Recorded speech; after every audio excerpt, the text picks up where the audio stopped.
Bom dia, meus amados. Hoje é uma quarta-feira, dia 11 de dezembro de 2024. Vamos aqui trazer alguns esclarecimentos a respeito das dúvidas de alguns membros do nosso canal. Primeiramente, nós vamos aqui atender a Selma Godoy, 6025. Ela colocou alguns questionamentos a respeito de velhos costumes ou velhos hábitos, como consumir vinho, por exemplo. Qual é a implicância que isso vai dar neste tempo de finalização de transição planetária e ascensão das almas? Também ela questiona como se posicionar para ativar a presença Eu Sou. Porque diz a Selma que ela tenta se posicionar, ela tenta acessar a presença Eu Sou, mas ela não recebe mensagens, ela não, parece que a sua presença Eu Sou não responde. Estas questões da Selma são muito comuns para todos nós. Eu diria que todos nós passamos por essa fase. Em algum momento da nossa evolução, agora nesta atual encarnação, nós passamos por essa fase de dúvidas, de incertezas. Parece que tem horas que as coisas estão indo bem, daqui a pouco tudo parece desmoronar, porque nós não temos aquela certeza e não tem ninguém que nos diga se está certo, se está errado, porque todos estão na mesma dúvida. E aqueles que já passaram pela fase também não podem dizer porque não estão sentindo aquilo que o outro sente. E já falamos aqui tantas vezes que o sentir é único, é diferente para todas as pessoas, mesmo numa mesma situação. Vamos tentar aqui hoje clarear um pouco essas dúvidas, porque é importante que cada um de vocês tenha o esclarecimento e a certeza de que não é nada complicado. As pessoas têm muito medo e muita preocupação desnecessárias. Porque nem é o entendimento em si, mas sim a compreensão e a intenção de fazer o melhor, o posicionamento de cada um, sabendo que somos luz e somos sombras, temos qualidades e temos defeitos, afinal estamos num mundo de dualidade. Quantas vezes eu disse aqui que não precisamos ser santos para ascensionar? Aquela alma que já passou pelas encarnações e já atingiu um grau de santidade, que não vamos dizer que seja necessário, mas um grau de elevação da sua alma, ela já ascensionou, não está mais aqui. Se nós estamos aqui é porque temos ainda lições, temos provas, temos expiações, ainda não completamos a caminhada. Não é assim como muitos pensam, se eu não for 100% eu não vou passar. Lembre-se que numa escola, um aluno tem uma média mínima para ser aprovado. Nós estamos numa escola de almas, não é diferente. Se numa escola comum, o aluno com média 7 é aprovado, nós também, uma média mais ou menos por aí, seremos aprovados. Tomar vinho. Que mal existe em tomar vinho? Lembre-se que tem a parábola da transformação da água em vinho pelo próprio Jesus Cristo nas bodas de Canaã. E ele fez isso com a intenção de atender o pai da noiva, que havia sido um pouco incauto e não providenciou vinho suficiente para todos os convidados. Obviamente, mesmo aqueles que bebem além da conta, porque se ele calculou que cada um poderia beber X e depois alguns beberam Y, e aí faltou o vinho. E ele mesmo assim fez um milagre da transformação, usando a energia taquiônica, transformando aquela água em vinho, e do vinho bom. O vinho, assim como um alimento, como qualquer coisa, existe um parâmetro dentro daquilo que é ideal. Se comemos demais, se bebemos demais, se abusamos de uma situação, qualquer que seja, sempre é um problema. Mas dentro da normalidade, não há problema. Uma taça de vinho, meia taça de vinho, na refeição principalmente, é muito saudável. O que não pode acontecer é a pessoa beber além da conta e também se viciar, porque daí o vício é uma prova a ser vencida. Lembre-se que não é o que entra pela boca que determina a ascensão das almas, mas o que sai por ela. Quando nós praticamos algo em relação aos outros, estamos fazendo para nós mesmos. Então, não é o vinho que você bebe, a comida que você come, o tipo de comida, o tipo de bebida, mas sim aquilo que você pratica, aquilo que você fala, aquilo que você emana de você, que possa estar prejudicando ou beneficiando os outros. É isso que vai retornar para você como créditos ou como débitos. Vamos aqui compreender de uma vez por todas que é o exagero que causa danos, seja lá o que for.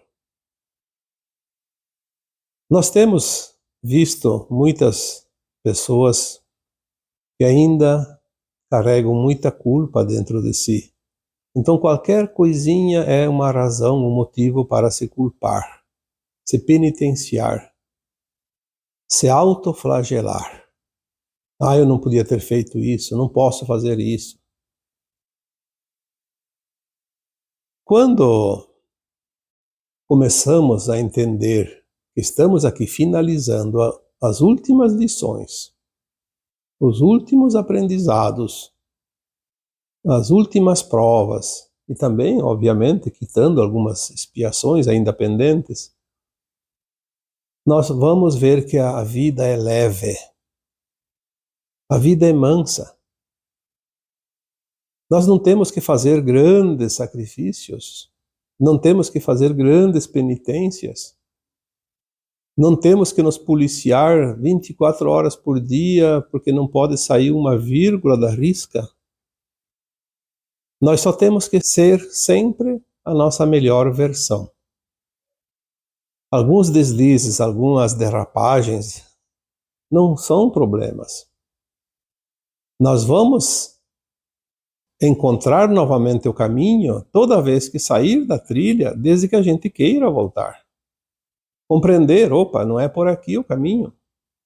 Vamos nos direcionar novamente para a linha do centro.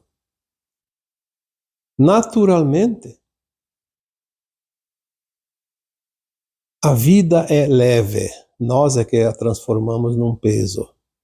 Pelos nossos medos, pelas nossas culpas, pelas nossas indecisões e também, às vezes, pela resistência em promover certas mudanças. Muitas pessoas também pedem, porque eu como carne, porque eu como isso, eu como aquilo. Olha, nós vamos mudar todo o sistema alimentar, a cadeia alimentar da Terra vai mudar. Os animais que comem animais, os humanos que se alimentavam de animais e mesmo de vegetais, mais adiante nós não vamos mais precisar. Nós vamos produzir os alimentos através da energia taquiônica, materializar os alimentos como se fossem produzidos pelos vegetais, pelos animais, inclusive com sabor melhor e puro, sem contaminação. e vamos também mais adiante nos alimentar de luz líquida. É um tempo de transição que vamos enfrentar. O resto são narrativas para criar confusão, discussões, contendas, animosidades, intrigas, guerras, a disputa da razão. Comer ou beber aquilo que o corpo pede, dentro do limite, sem exagero. Nós vamos mudando os hábitos, já mudamos tantos hábitos, mas não vamos mudar de um dia para outro. Isso é impossível. Temos que ter calma e saber que estamos fazendo o processo da mudança. Na sequência, a Selma questiona como se posicionar para ativar a presença eu sou. Bom, eu diria que a presença eu sou a gente consegue acessar quando está tranquilo, sereno, concentrado, sem o barulho da mente. A presença eu sou, na verdade, é acessar o nosso eu superior, as nossas versões de almas ou a nossa consciência mais elevada. É preciso entender da mônada, por isso eu coloquei tantas vezes ultimamente exemplos, explicações, como funciona uma mônada, quem é a mônada, o que somos de fato. Entendendo a mônada, nós somos a versão mais pequena ou a menor porção, o fractal desta consciência. E por isso nós estamos limitados e precisamos, às vezes, do auxílio de quem está acima de nós, que são as nossas próprias versões. Essas versões mais elevadas, elas nos trazem informações e essas informações nos elevam. Mas é preciso estar tranquilo, sem tumulto, sem barulho da mente. Apenas concentrando-se. A concentração nos remete às informações que nós recebemos de nós mesmos que estão mais elevadas. Ativar a presença eu sou é isso. Não tem segredo, não tem fórmula. Cada um faz do seu jeito. É um treinamento. O treinamento que nos eleva a cada dia, a cada hora, aquilo que nos proporciona o acesso à informação, à orientação. E nós somos amparados não somente pelas nossas versões mais elevadas, mas também por outras almas abnegadas que nos auxiliam, que nos amparam o tempo todo. Quando você diz que você quer acessar a tua versão superior, o teu eu superior, mas não recebe as respostas, sim, tu não vai receber uma mensagem como se alguém estivesse ligando para você ou escrevendo um bilhete para você. Você vai receber uma informação como se você estivesse falando para você mesmo. Você recebe essa informação naturalmente. É aquela primeira informação que vem, sem a mente interferir. E se não vem nas primeiras tentativas, com o tempo tu consegue isso. E mesmo quando você conseguir acessar essas informações, a mente já vem e traz outras informações para embaralhar tudo. Isso é uma coisa impressionante. A nossa mente barulhenta, como ela nos desmonta a concentração, como ela desmonta os nossos anseios, como a mente desmonta toda a nossa programação de elevação. Porque a mente é o nosso ego, é o nosso dia a dia, é a nossa preocupação com as coisas, o interesse, o direcionamento. E é necessário, obviamente, a mente faz com que nós agimos no dia a dia nas coisas necessárias, banais. Mas o nosso eu superior sempre tem a resposta certa, a resposta amorosa, aquilo que nos eleva, aquilo que é o melhor para nós. Porque é a nossa alma mais elevada, a nossa versão de alma mais elevada, que nos ampara. Ninguém neste mundo pode mais do que o nosso eu superior. Porque o nosso eu superior somos nós. Não é outra alma. Por mais que os abnegados, orientadores espirituais, mentores e guias nos conduzem, mas eles são outra parte de outra mônada e não da nossa própria consciência. Por isso, o nosso eu superior é, de fato, a parte maior da nossa consciência.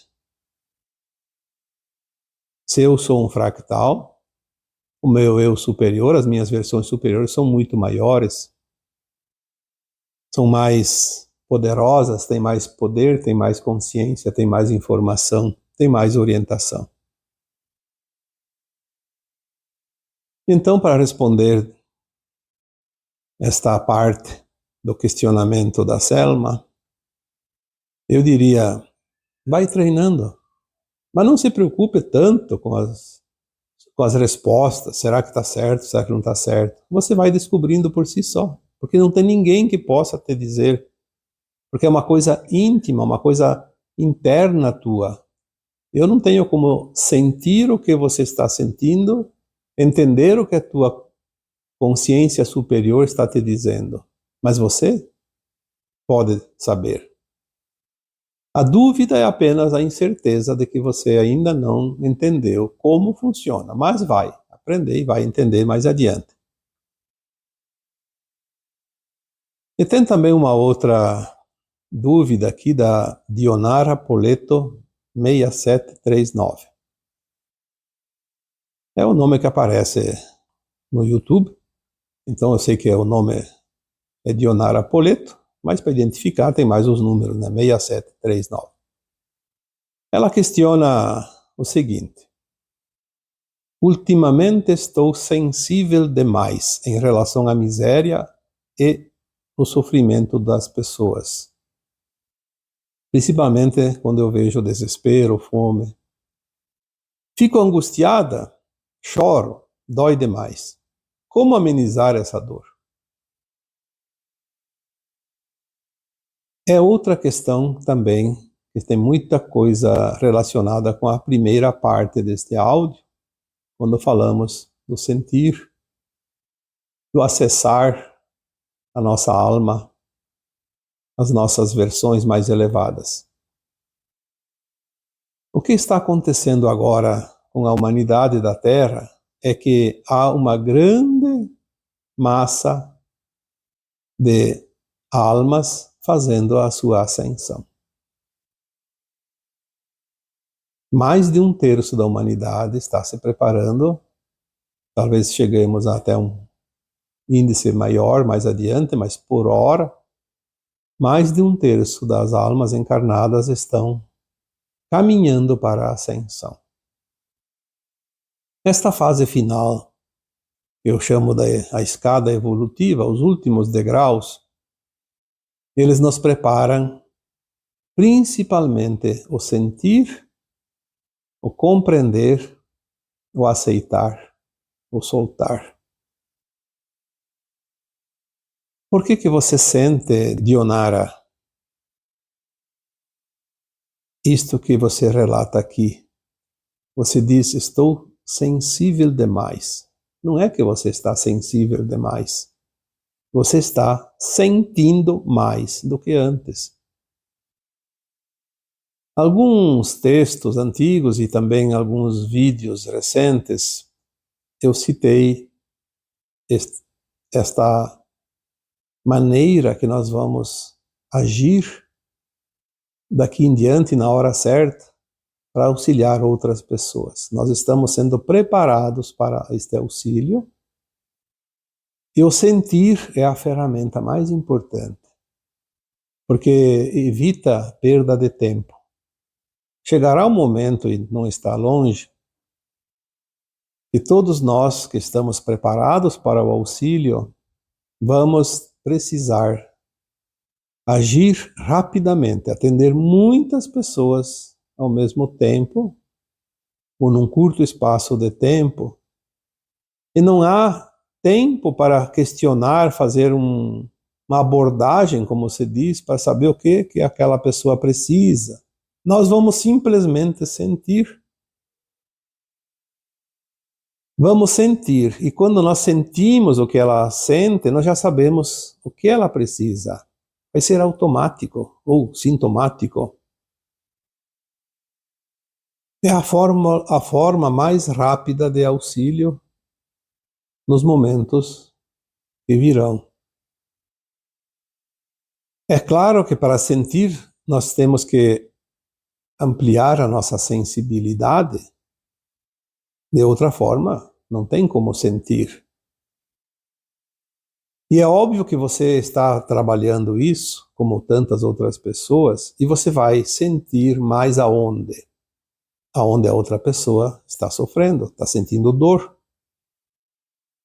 Porque se você sente a alegria da outra pessoa, você fica feliz e não se importa. Pelo contrário, é bom.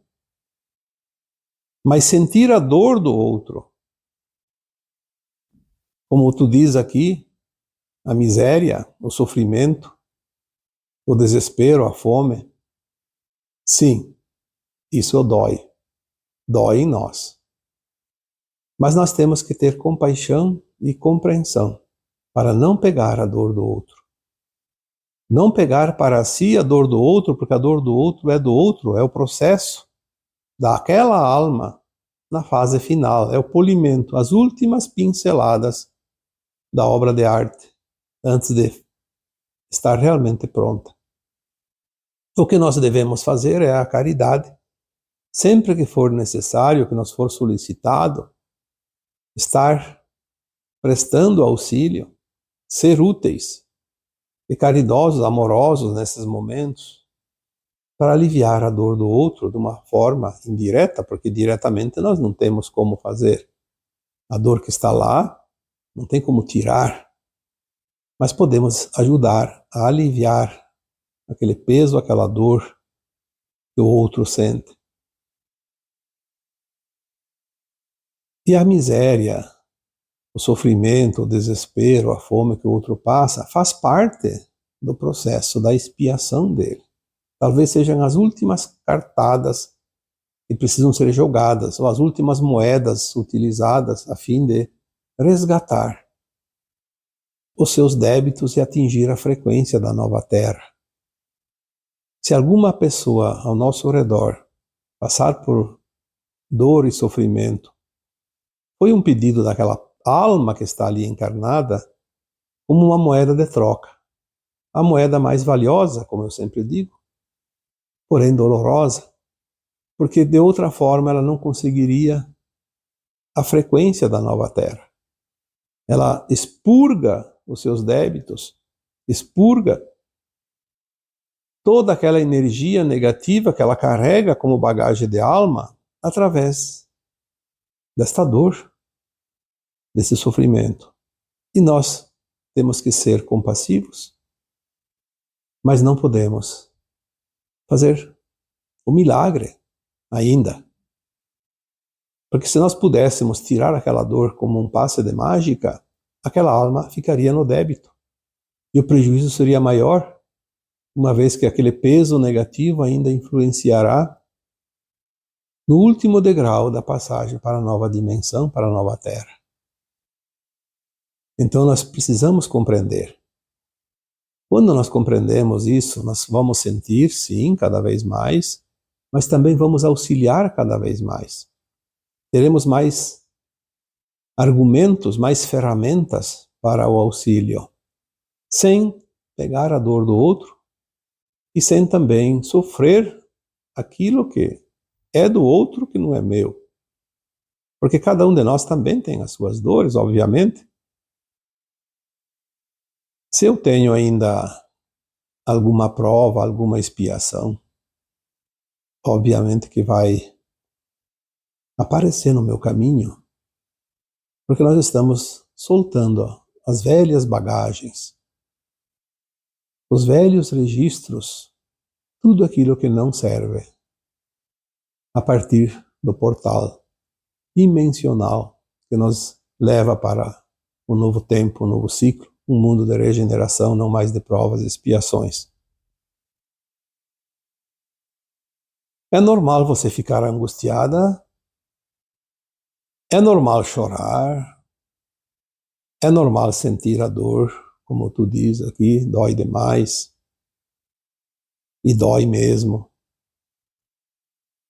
E para amenizar essa dor, então, obviamente, você precisa apenas compreender tudo isso. Sabemos que lá atrás, em outras vidas, todos nós cometemos falhas, sabendo que aquilo era ilícito perante as leis divinas, e por isso, depois, em encarnações posteriores, sempre é preciso liberar essa energia, resgatar, dissolver, transmutar. De acordo com as nossas pendências, maior é o valor a ser pago. É como se fosse uma troca. Tem uma dívida lá que exige X em termos de dor. Se eu não faço nada, eu vou pagar totalmente com a dor. Se eu faço algo que eu consiga amenizar, vou pagar menos na moeda da dor. Mas como nós somos muito acomodados, não sabemos das vidas passadas, não queremos nem saber se fomos bons, se fomos maus, aí quando vem a dor a gente reclama. Mas a gente não fez praticamente nada para aliviar. Por isso é bom sempre ter em mente que podemos fazer uma poupança, sempre que nós possamos fazer o bem, fazer algo benevolente, vamos fazer, mesmo que não tenha nenhuma dívida lá atrás para resgatar. Vamos fazer uma poupança. Se caso tenha alguma dívida, na hora que ela chega, ela já chega com um valor menor. Vamos parar de querer competir com o outro, tirar dos outros, levar vantagens. Tudo isso só vai piorar as nossas pendências, as nossas dívidas, porque nós vamos agregar mais e mais contas negativas naquilo que já pode estar ainda na nossa fichinha de alma. Fazer o nosso melhor. Porque quando nós fazemos algo, sempre fazemos para nós e não para os outros. Não é preciso sair por ali, vou agora trabalhar numa obra de caridade, porque daí vou ajudar aquela pessoa. Não, você vai fazer para você. Você vai jogar um crédito para o universo. E lá adiante, se você tem um débito que vai chegar em você, aquele crédito vai abater naquele débito. Então você fez para você. Se você faz mal para alguém, não é aquele alguém que recebeu o mal. Ele simplesmente teve a oportunidade de pagar a sua dívida anterior. Mas você adquiriu para você uma dívida igual a que você jogou para o outro. O outro pagou e você ficou com a dívida.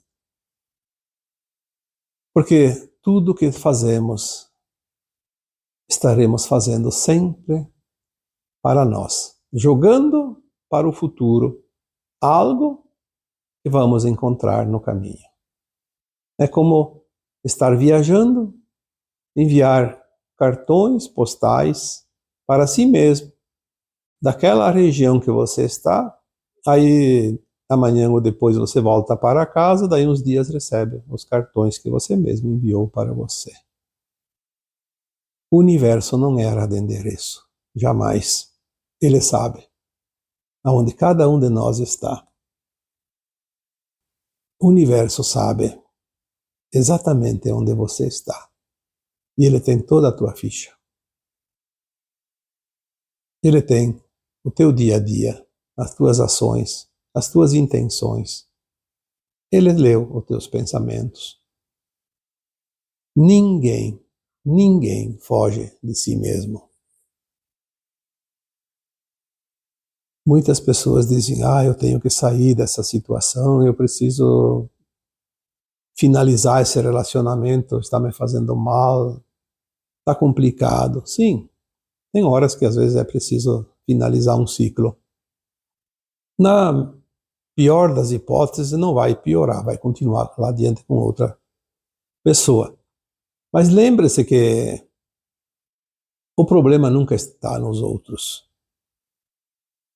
O problema sempre está em nós. Nós encontramos nos outros o espelho que mostra aquilo que eu tenho que trabalhar em mim. Se eu não trabalhar com uma pessoa, vai aparecer com outra. E se eu não trabalhar com a outra e com a outra, vai aparecer uma outra situação. Diferente, porque o universo que tem as nossas fichas, como se diz, ele sabe o que eu preciso. E ele vai me trazer sempre possibilidades. Sempre oportunidades. Se eu não vejo uma, ele me manda outra, uma outra roupagem. E ele vai me dar a oportunidade. E esta é a beleza do plano divino. Porque nós somos amparados o tempo todo. E ninguém é injustiçado. Cada um está colhendo, vai colher sempre das sementes plantadas. Mas não pelos outros, por si próprio. Ninguém colhe na horta do outro, como já foi dito aqui tantas vezes. E o próprio Cristo, em forma de parábolas, já deixou esta mensagem, quando ele disse que a semeadura é livre, mas a colheita é obrigatória. Porque isto significa que cada um de nós encontra o fruto da sua sementeira. Nada mais do que isso. Então, eu espero que a Selma Godoy e a Dionara Poletto tenham aqui recebido as orientações, as quais colocaram lá no canal, publicamente. Por isso a gente cita aqui os seus nomes, porque estão lá publicamente. E como eram respostas um tanto alongadas, é melhor responder por aqui e fica mais fácil. Tá bem? Então, agora eu vos deixo com o meu abraço de luz em cada um de vocês. Namastê.